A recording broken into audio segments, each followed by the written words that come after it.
Hello, everyone. My name is Maria Perez, and I'm here to present on behalf of my dear friend, Dr. John Robaina Sanchez. He is a caver from Cuba. He's a member of the Sociedad Espeleológica de Cuba, and he doesn't speak English, although he's working on it. And he's asked me to do him the favor of translating his presentation, which is part of the Cultures of Caving session for this 2020 virtual convention of the NSS. So the title of his work is La educación ambiental en el trabajo espeleológico, programa para el nivel básico. I promise this is the only Spanish I will speak tonight, although I have left the slides in their original Spanish mostly, but I have translated some of the key terms, and of course I will talk you through his presentation. But in English, the title of his presentation is Environmental Education and Speleology, a proposal for elementary education in Cuba. And he has a series of organizations that he is associated with in Cuba. First, I have a few slides I've added to his presentation because I personally want to introduce all of you to my friend John. So here I'm the translator. So here I am actually in this image with my third daughter, Carmen Elena, and there's John with his wife and their son. And I met John throughout my research in Cuba with the cavers in Cuba, an extraordinary community that I've talked about in previous presentations. And we both share a passion for education. And of course, we're also parents, right? So we are deeply concerned about how to pass on our knowledge, not just to our students, but to our children. And this is something that is at the core of John's passion for environmental education within the caving community. Most recently, we took actually through an expedition organized by John. We were able to take some NSS members and members of the West Virginia University Student Grotto to Cuba, had a great experience hiking, caving, and I just really wanted to give John the credit for that amazing experience that I'm looking forward to repeating sometime in the near future. So John has this great saying. He says that speleology is a seductive mix of beauty, mystery, danger, will, and friendship. Exploring caves, we become one with them and we can never leave them, right? And this really captures John's passion for caves and karst more generally. Now, in Cuba, this is a really important part of the landscape, right? Because over 65% of Cuba is karst. So for John, the concern and other cavers of the Cuban Speleological Society, the issue of becoming acquainted with caves is not sufficient. You also need to be acquainted with all facets of speleology and also with environmental education. And this is something that is of huge concern to the vast majority of the population of Cuba. And even if people do not live near or on karst regions, they are still likely very dependent on groundwater resources that are part of this ecosystem, right? So some antecedents of John's proposal. So he has worked on preparing cavers, educating cavers in themes related to speleology within the Cuban Speleological Society. And he has also designed and delivered educational programs for student organizations throughout Cuba that are dedicated to science and conservation, right? And he actually has been a mentor and remains a mentor to some new groups that have formed within universities, like the Grupo Científico Estudiantil Caverna.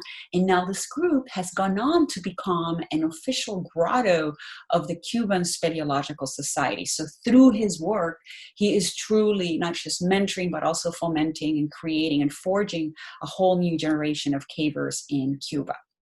Um, when he approaches his educational programs, he really thinks holistically and even philosophically about these four, in terms of these four pillars that should make up every kind of program, especially the kind of program designed by cavers for cavers that he's proposing.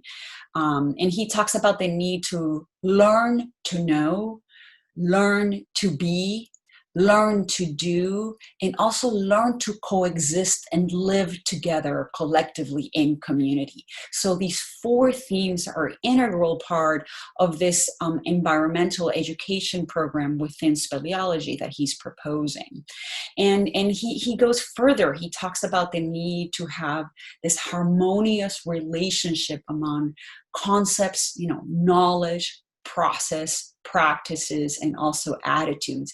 And this kind of holistic vision is something that has really captivated me, and also other cavers, not just in Cuba but abroad, in terms of the kinds of rigor that some of these programs could actually implement, right?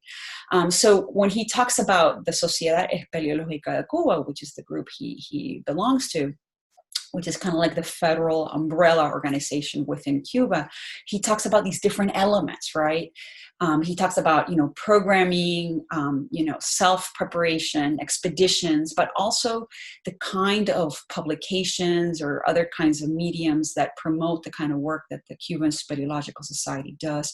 Research, caving research, karst research, other kinds of events like conferences, and critically, the educational work that is done to educate communities throughout Cuba.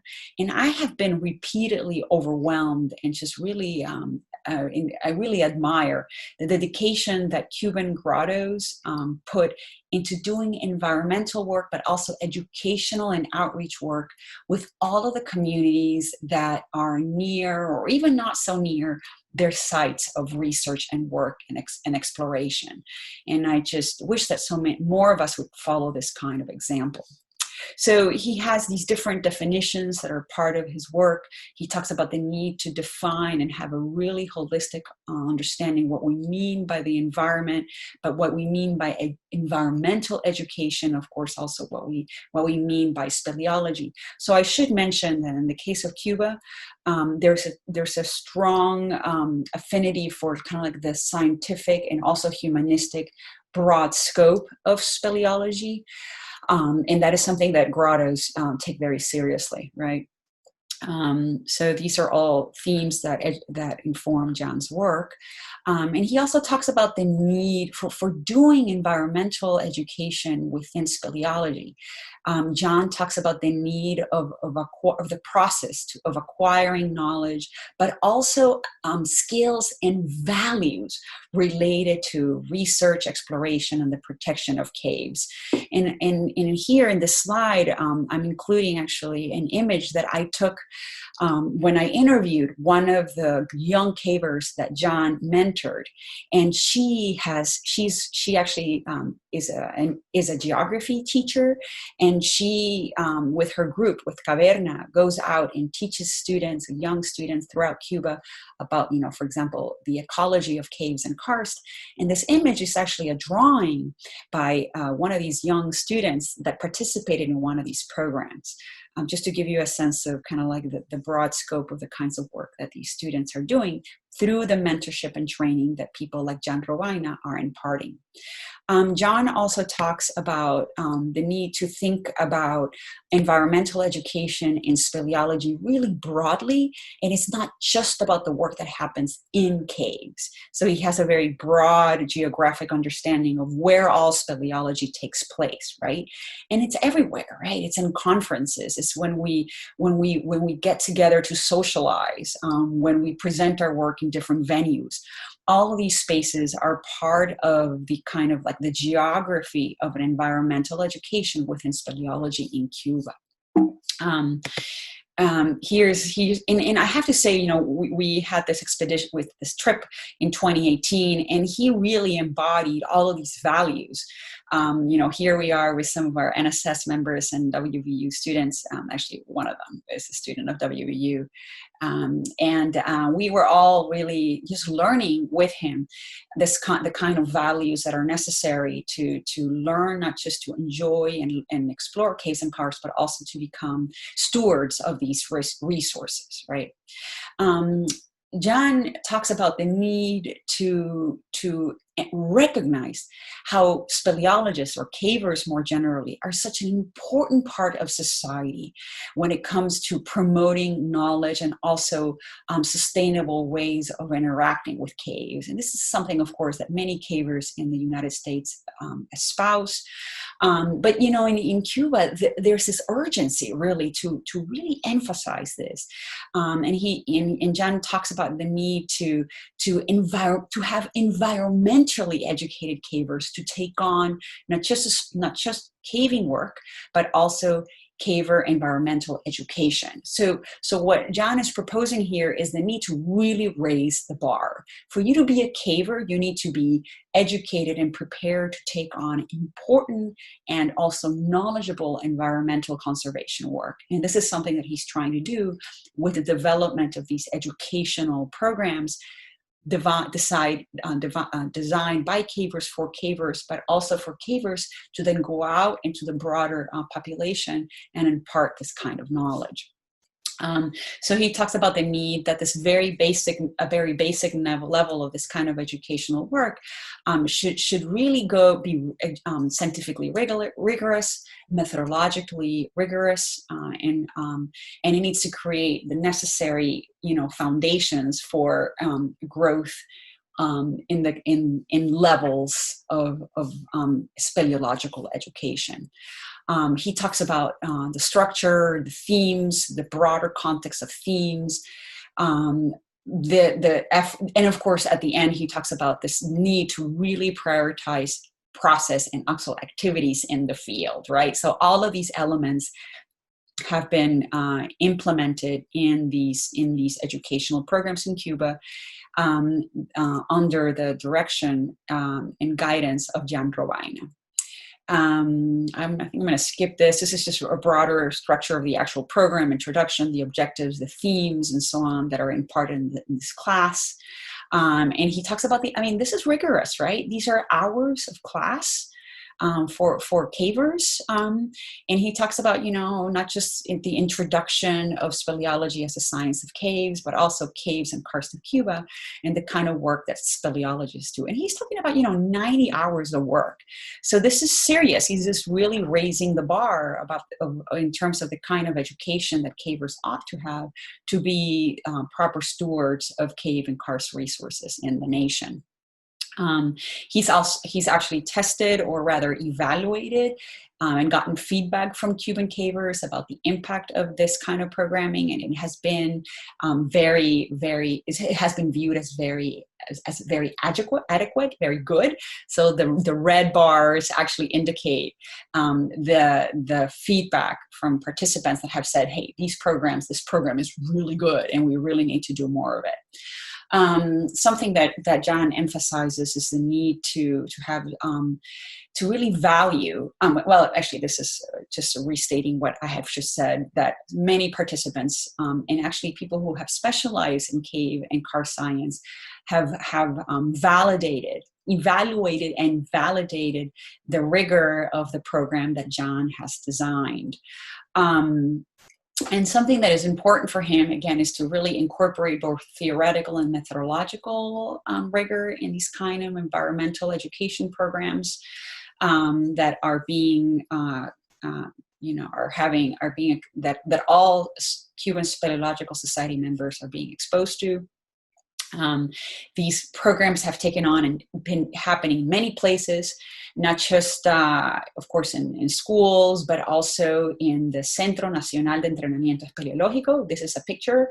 Cuba actually has really an extraordinary campus. It's literally a small campus in the western part of Cuba.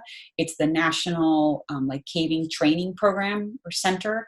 And there's a lot of education that still happens in this site, and it's located next to this extraordinary cave, Sistema Cavernario Santo Tomas. So, you know, you do your theory and then you go into the field, literally one of the most spectacular caves in Western Cuba. And this is also a program that has received a lot of attention, especially from other Latin American and Caribbean countries that are trying to strengthen the speleological preparation of their cavers, but more importantly, to also promote caving and cave and karst science and conservation more broadly, to really kind of promote and spur and forge a new generation of cavers. So, for example, Efraín Mercado, the president of the FEALC, the Federation of Latin American and Caribbean Speleology, has actually asked John to create an adaptation of his program that can be implemented in other countries within the Latin American and Caribbean region. So the impact of John's vision could truly be transformative at the regional and even continental levels. John talks about the need to really focus, of course, on practice. This is not going to come to any surprise to anybody. And it needs to be able to emphasize, you know, sustainable management of caves and karst, right? And to really emphasize their value, their economic, strategic, historical, and cultural value, especially in a country that is predominantly karst, like Cuba. With that, I just wanted to end with a photo of that extraordinary experience that we had back in 2018. A lot of the values that John that are present in John's work were values that we literally experienced with cavers, with these Cuban cavers, with John and the group that he's part of, Grupo Origen, and his colleagues and dear friends.